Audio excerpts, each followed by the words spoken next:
Hi and welcome. As a country, we can see the light at the end of the tunnel. But there is still a while to go before we get there. The military is clearly making gains in the north, but at the same time, we are reminded of the threats of violence that we face in other parts of the country.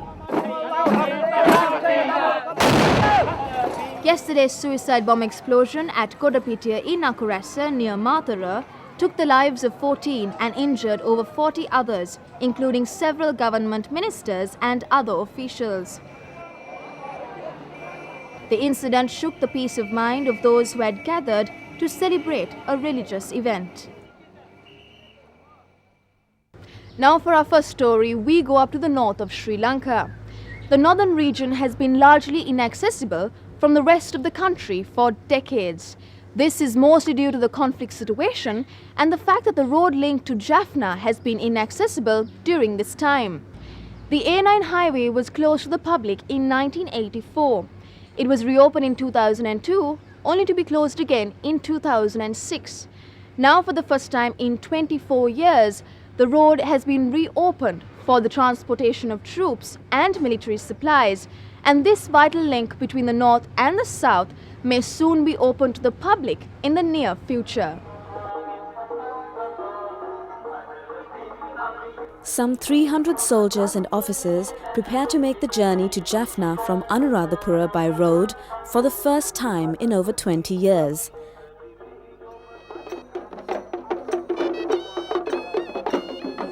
A ceremony at the Anuradhapura transit camp on the 2nd of March 2009 marked the occasion as a significant one in the history of the conflict in Sri Lanka.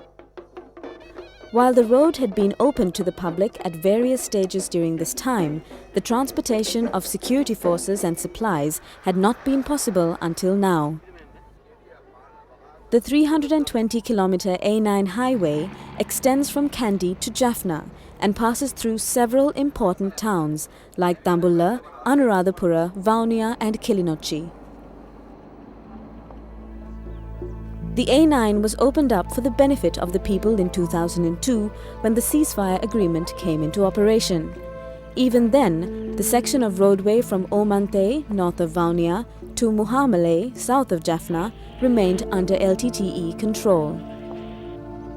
But while people were able to use the road, the LTTE levied taxes for the transportation of goods and commercial products.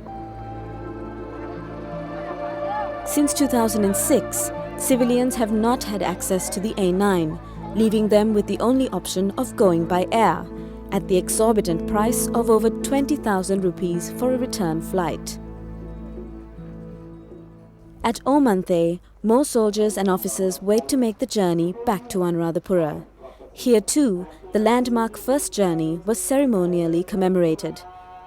The Security Forces Commander for Jaffna and other officials of the armed forces participated in the event.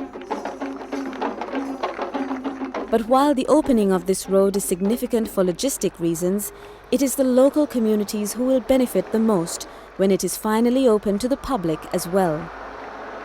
The opening up of the A9 will also contribute towards greater development in the north of Sri Lanka as it recovers from years of war and conflict.